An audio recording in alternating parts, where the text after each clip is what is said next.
नमस्कार साथियों। तो स्वागत है आपका आपके अपने स्टडी प्लेटफॉर्म पढ़ाई.com पर। तो आज है 20 मई और 20 मई 2026 के जितने भी भारत और राजस्थान करंट अफेयर के प्रश्न रहने वाले हैं वो मैं आपको विभिन्न महत्वपूर्ण तथ्यों और महत्वपूर्ण प्रश्न व जो राजस्थान करंट अफेयर के लिए सूजस अपडेट जारी होती है उसके साथ करवाने जा रहा हूं। तो जो भी साथी वीडियो में जुड़ चुके हैं तो एक बार क्लास को पूरा अटेंड करें और एक कमेंट ज़रूर करें आपको कैसी लगी हमारी क्लास। तो चलिए शुरू करते हैं आज की क्लास। आज का पहला प्रश्न रहेगा भारतीय करंट अफेयर से संबंधित।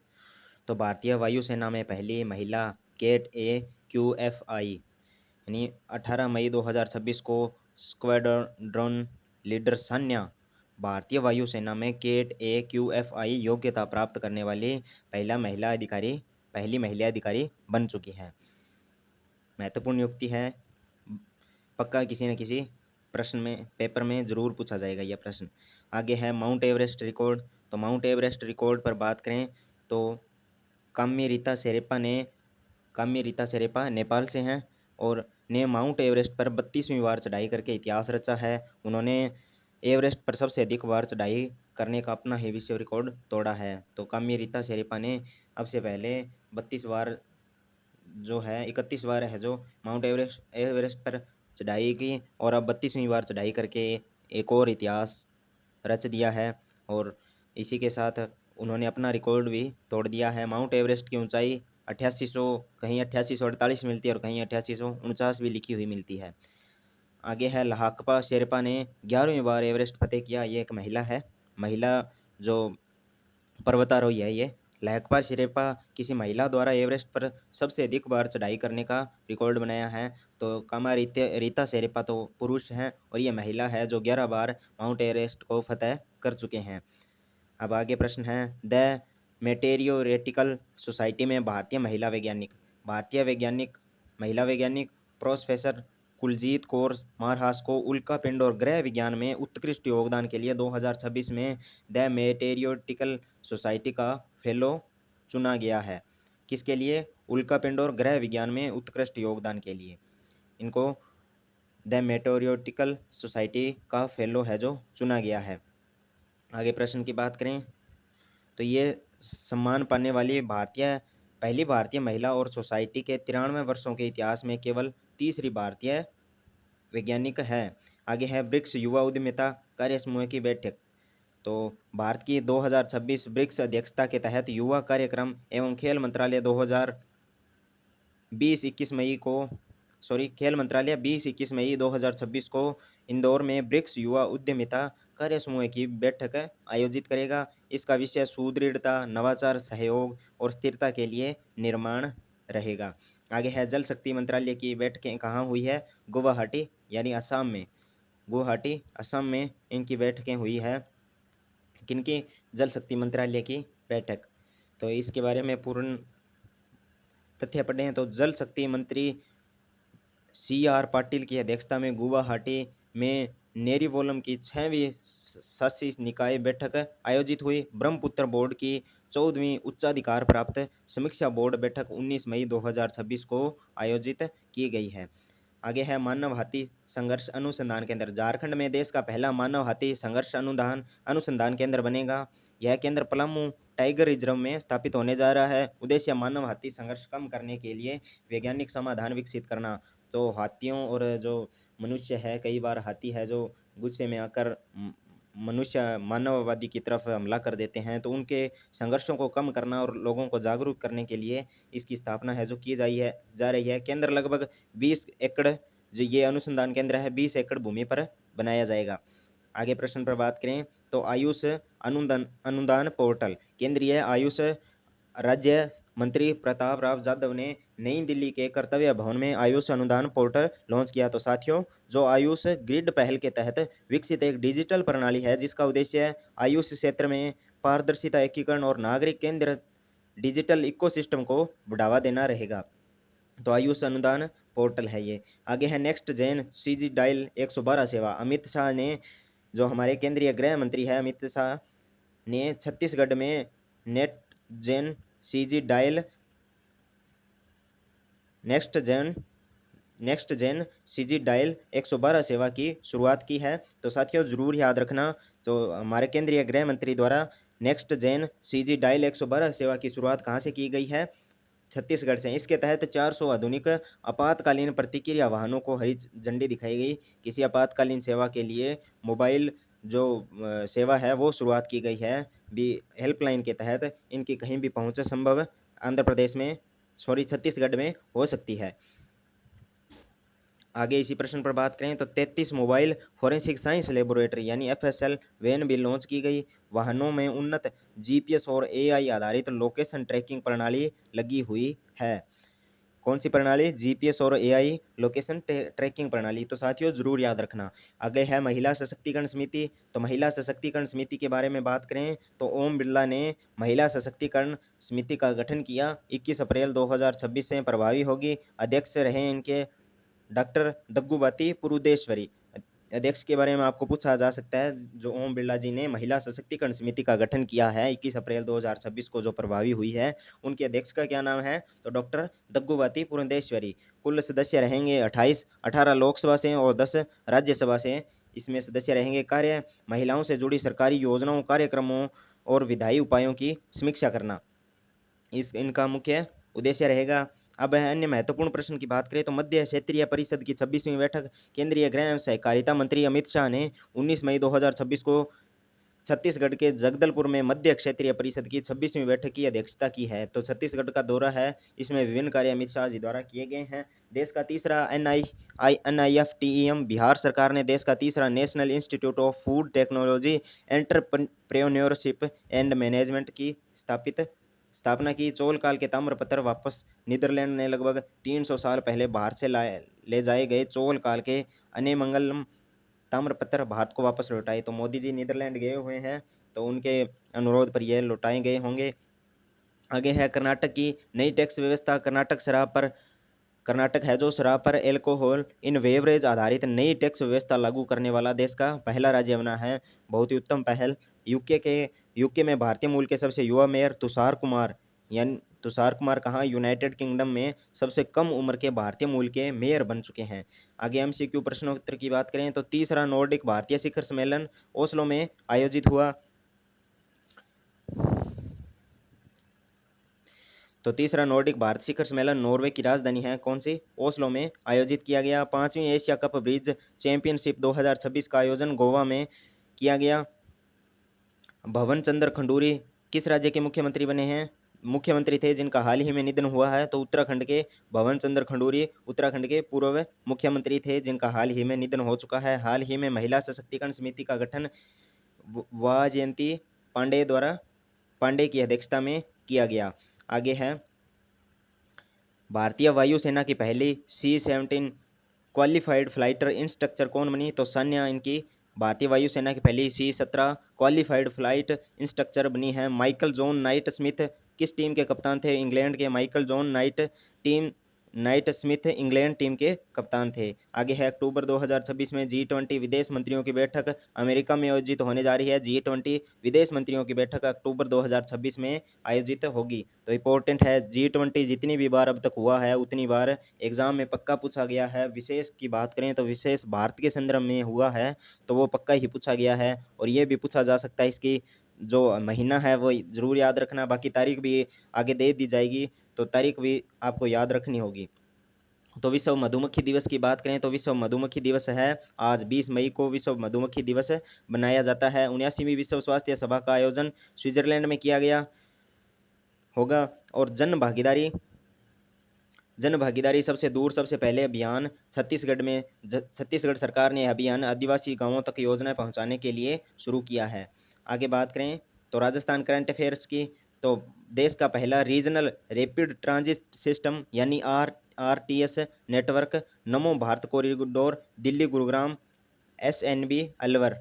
तो कुल लंबाई 196 किलोमीटर रहेगी। राजस्थान में 91 किलोमीटर। राजस्थान में स्टेशनों की बात करें तो 6 अधिकतम गति इसकी रहेगी। तो इस पर जो ट्रेनें चलेगी 160 किलोमीटर घंटे की रफ्तार से चल सकेगी। और प्रमुख स्टेशनों की बात करें तो खुसखेड़ा अलवर नीमराना बहरोड और सोतानाला। शुरुआत सराय काले खां दिल्ली से इसकी शुरुआत होगी। तो अपने अलवर खुसखेड़ा भिवाड़ी नीमराना क्षेत्र के संदर्भ में इसकी बात करें तो खुसखेड़ा भिवाड़ी नीमराना क्षेत्र में 165 वर्ग किलोमीटर में विस्तृत है और पूर्ववर्ती अलवर के 46 गांव भी इसमें शामिल है। रिक्को को इस क्षेत्र के विकास प्राधिकरण के रूप में नामित किया गया है। परियोजना का प्रारंभिक मास्टर प्लान तैयार किया जा रहा है। आगे बात करें तो जयपुर में ड्यूअल सोर्स पावर सप्लाई वाला डेटा सेंटर। जयपुर में प्रदेश का पहला ड्यूअल सोर्स पावर सप्लाई वाला डेटा सेंटर स्थापित। सीतापुरा औद्योगिक क्षेत्र जयपुर में स्थापना एसटीटी ग्लोबल डेटा सेंटर द्वारा। यह राज्य का पहला डेटा सेंटर है जिसे 2 स्वतंत्र ग्रिड स्रोतों से निरंतर बिजली आपूर्ति मिल रही है। डेटा सेंटर की क्षमता 6 मेगावाट आईडी क्षमता। अनुमानित निवेश लगभग 350 करोड़ रुपए और विद्युत आपूर्ति हेतु 220 और 33 ग्रिड सब स्टेशन सीतापुरा एवं 132-33 केवी जीएसएस सीतापुरा से कनेक्शन इसको मिलने वाला है। और ड्यूअल सोर्स सप्लाई नियम राजस्थान डिस्कॉम के बारे में बात करें तो राजस्थान डिस्कॉम ने फरवरी 2026 में टी एंड सीओएस नियमों में ड्यूअल सोर्स सप्लाई का प्रावधान जोड़ा। अब उच्च क्षमता वाले उपभोक्ता यानी एचटी और ईएचटी 2 अलग अलग ग्रिड से बिजली प्राप्त कर सकते हैं। राजस्थान एमएसएमई नीति 8 दिसंबर 2024 को लागू। प्रभावी अवधि 31 मई 2029 तक राजस्थान एमएसएमई नीति है जो प्रभावी रहेगी।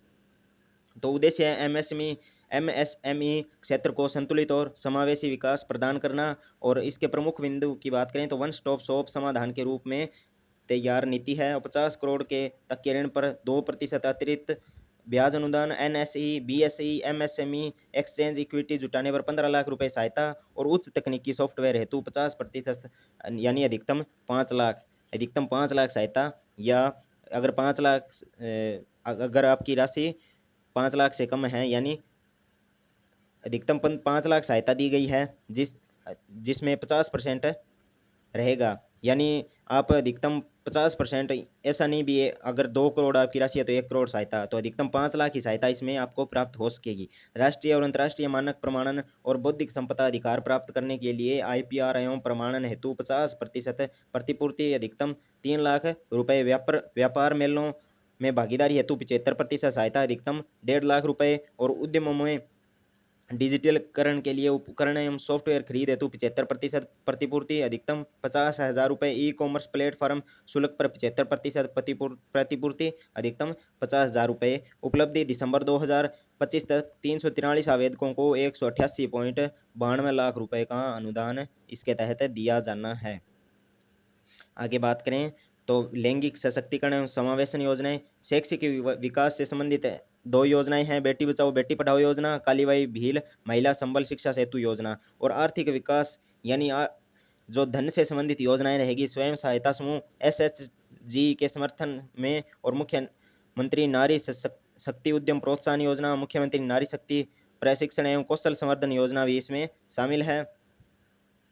आगे बात करें सामाजिक कल्याण है, महिला सशक्तिकरण योजनाएं। मुख्यमंत्री work from home job work योजना, मुख्यमंत्री कन्यादान योजना, मुख्यमंत्री रसोई गैस सब्सिडी योजना, महिला विकास कार्यक्रम, लाडो प्रोत्साहन योजना और 181 महिला हेल्पलाइन योजना और त्रिस्तरीय महिला समाधान समिति। मुख्यमंत्री सुपोषण न्यूट्री किट योजना, महिला सशक्तिकरण हेतु राज्य हब मिशन शक्ति, पन्नाधायी सुरक्षा एवं सम्मान योजना, पन्नाधायी सुरक्षा एवं सम्मान केंद्र इसमें शामिल है। और इसी में यानी सामाजिक कल्याण एवं महिला सशक्तिकरण योजनाओं में ही महिलाओं का कार्यस्थल पर लैंगिक उत्पीड़न से संरक्षण अधिनियम 2013, महिला कल्याण कोष, विधवा विवाह उपहार योजना, किशोरी बालिका योजना, मुख्यमंत्री सामूहिक विवाह अनुदान योजना 2021, कालीबाई भील उड़ान योजना, कालीबाई भील बाल विकास शोध संस्थान, इंदिरा गांधी राष्ट्रीय विधवा पेंशन योजना, मुख्यमंत्री एकल नारी सम्मान पेंशन योजना, संभाग स्तरीय नारी निकेतन, राज्य स्तरीय महिला सदन और शक्ति सदन योजना इसमें शामिल है। महिला सुरक्षा एवं सलाह केंद्र एसएसएस के इसमें शामिल है। वन स्टॉप सेंटर सखी केंद्र भी इसमें शामिल है। सामाजिक सुरक्षा से संबंधित योजनाओं की बात करें तो इंदिरा गांधी राष्ट्रीय विधवा पेंशन योजना, मुख्यमंत्री एकल नारी सम्मान पेंशन योजना, संभाग स्तरीय नारी निकेतन, राज्य स्तरीय महिला सदन और शक्ति सदन योजना इसमें शामिल है। अब बात करें इसका प्रश्न कैसे पूछा जा सकता है, ये योजना मैंने आपको क्यों करवाई, तो इसका प्रश्न ऐसे पूछ सकते हैं, यानी शक्ति सदन योजना का आपको नाम दे दिया तो ये योजना किस क्षेत्र से संबंधित है, तो आपको ऑप्शन दे देगा और आपको करना होगा सामाजिक सुरक्षा से ये योजना संबंधित है। किससे संबंधित है? सामाजिक सुरक्षा से योजना संबंधित है, सामाजिक सुरक्षा से। तो इस प्रकार इसमें प्रश्न पूछे जाने हैं। अब आगे बात करें एमनेस्टी योजना। राजस्थान बजट 2026-27 वेट एमनेस्टी योजना 1 करोड़ रुपए के लंबित वेट प्रकरणों में 50% मूल राशि जमा कराने पर ब्याज एवं पेनल्टी में 100% छूट दी जाएगी। कृषि विपणन एमनेस्टी योजना 31/12/2025 तक की बकाया मांगों को 31/9/2026 तक जमा कराने और ब्याज राशि में 100% छूट दी जाएगी। यानी जो 31 दिसंबर 2025 तक की बकाया मांगे हैं वो 30 सितंबर 2026 तक जमा कराने पर ब्याज राशि में 100% छूट दी जानी है। भूमि कर एमनेस्टी योजना की बात करें तो बकाया राशि का 25% जमा कराने पर शेष राशि ब्याज एवं शास्ति में छूट दी जाएगी। साथ ही शास्ति यानी जो उस पर जुर्माना लगता है या पेनल्टी लगती है। साथ ही बकाया मांग राशि का 25% जमा कराने पर शेष राशि ब्याज में शास्ति यानी जुर्माने में जो पेनल्टी में छूट दी जानी है। अन्य महत्वपूर्ण प्रश्नों की बात करें तो बालोतरा जिले की पंचपदरा तहसील में नवगठित राजस्व ग्राम का नाम सिंदूर नगर रखा गया। राष्ट्रीय ऊंट अनुसंधान केंद्र के वैज्ञानिकों ने ऊंटनी और गाय के दूध से के मिश्रण से प्रोटीन एवं खनिज तत्वों से भरपूर पनीर तैयार किया है। जयपुर की शिखा शर्मा को show iconic women of India 2026 award से सम्मानित किया गया। राज्य पुलिस की साइबर क्राइम ब्रांच द्वारा ऑपरेशन साइबर शील्ड अभियान चलाया गया। राज्य जिम्नास्टिक्स संघ का अध्यक्ष चैन सिंह राठौर को चुना गया है। अब बात करें सिवाना रिंग कॉम्प्लेक्स की तो बाड़मेर बालोतरा में 725 वर्ग किलोमीटर में फैली वृत्ताकार आग्नेय चट्टानी संरचना जहां रेयर अर्थ एवं हेवी रेयर अर्थ एल्टीमेंट पाए जाते हैं। राज्य के 82 प्रकार के यानी राजस्थान में 82 प्रकार के खनिज उपलब्ध है और 57 प्रकार के खनिजों का वर्तमान में दोहन किया जा रहा है। भारतीय सेमीकंडक्टर मिशन की बात करें तो दिसंबर 2021 में भारत सेमीकंडक्टर मिशन 1.0 की शुरुआत हुई और केंद्रीय बजट 2026-23 में भारत सेमीकंडक्टर मिशन 2.0 के लिए 1000 करोड़ रुपए का प्रावधान किया गया। चिप्स टू स्टार्टअप कार्यक्रम के तहत 10 वर्षों में 85,000 से अधिक सेमीकंडक्टर इंजीनियर्स तैयार करने का लक्ष्य है जो रखा गया है। अब बात करें ई प्रश्नोत्तरी सूजस ई प्रश्नोत्तरी की तो आई स्टार्ट कार्यक्रम मुख्य रूप से किस मॉडल पर आधारित है? तो हब एंड स्पोक मॉडल पर आधारित है। राष्ट्रीय पशुधन मिशन योजना में उद्यमिता विकास कार्यक्रम के तहत पशुपालन केंद्र में स्वरोजगार के लिए अधिकतम कितने रुपए का अनुदान? तो 50 लाख रुपए का अनुदान दिया जा रहा है। प्रधानमंत्री किसान सम्मान निधि योजना के तहत केंद्र और राज्य सरकार के कुल अंशदान को मिलाकर प्रदेश में किसानों को अब तक प्रतिवर्ष कितनी सम्मान निधि राशि मिल रही है? तो 9,000 रुपये किसानों को सम्मान निधि राशि सरकार द्वारा प्रदान की जाई है। तो राजस्थान में श्री महावीर जी पैनोरमा कहाँ महावीर जी पैनोरमे का निर्माण है करौली में किया जा रहा है। पंचगौरव योजना में एक जिला एक उपज के तहत भीलवाड़ा जिले की उपज है संतरा। अब आपको फलोदी जिले की एक उपज के बारे में कमेंट में बताना है। फलोदी जिले की उपज के बारे में कमेंट में बताना है तो ज़रूर एक बार कमेंट करें। अब आगे है न्यूज़ एनालिसिस। तो न्यूज़ कौन सी है? ग्रामीण पोल्ट्री नस्ल विकास हेतु वित्तीय सहायता 25 लाख रुपए दी जा रही है। हैचिंग और अंडों और चूजों के उत्पादन और उन चूजों को मदर यूनिट में 4 सप्ताह तक पालने के लिए पेरेंट फार्म ग्रामीण हेचरी ब्रूडर सहित मदर यूनिट स्थापना के लिए न्यूनतम 1000 पेरेंट लेयर्स के साथ वित्तीय सहायता उपलब्ध कितनी? 25 लाख रुपए। जुगाड़ी करने वाले छोटे पशुओं यानी भेड़ और बकरी पालन के नस्ल विकास हेतु उद्यमियों की स्थापना 50 लाख रुपए वित्तीय सहायता और सुअर नस्ल हेतु 30 लाख रुपए। पशु आहार एवं चारे क्षेत्र में उद्यमिता हेतु 50 लाख रुपए की सहायता जो सरकार द्वारा दी जा रही है। तो आवेदन क्रिया तो www.nlm उद्यमित्रा इन पर ऑनलाइन आवेदन पत्र भरना और राज्य कार्यान्वयन एजेंसियों द्वारा आवेदन की स्क्रीनिंग की जाएगी और पशुपालन और डेयरी विभाग द्वारा सब्सिडी की स्वीकृति और फिर क्या होगा?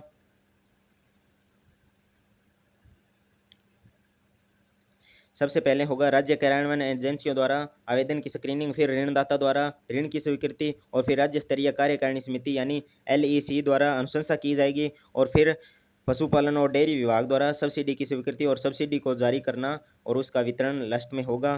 तो ये वेबसाइट है जिससे आप जो आवेदन है वो कर सकते हैं। ये पशुपालन विभाग की वेबसाइट है और ये वेबसाइट है आवेदन के लिए। आगे है hub and spoke model. Rajasthan सरकार का प्रमुख स्टार्टअप प्रोत्साहन कार्यक्रम आई स्टार्ट राजस्थान मुख्य रूप से हब एंड स्पोक मॉडल पर काम करता है। तो यह राज्य के अन्य जिलों और संभागों जैसे जोधपुर, उदयपुर, कोटा में बने इंक्यूबेशन सेंटर स्पोक्स के रूप में शामिल करते हैं और छोटे शहर के युवाओं को इस नेटवर्क से जोड़ा जा सके और शहरों, ग्रामीण और शहरी जो छात्र है, नवप्रवर्तक है, उनको, उन उद्यमियों को केंद्रीय नेटवर्क से जोड़कर मेंटरशिप और संसाधन प्रदान ये करती है। तो ये विस्तृत विवरण आप इसका पढ़ सकते हैं। अब ये थी आज की हमारी क्लास। तो एक बार अगर आपने क्लास को पूरा देख लिया है तो कमेंट में ज़रूर बताएं और चैनल सब्सक्राइब करना न भूलें ताकि आपको डेली है जो क्लास प्राप्त होती रहे। तो इसी के साथ समाप्त करते हैं आज का सेशन। धन्यवाद। जय हिंद, जय भारत, जय राजस्थान।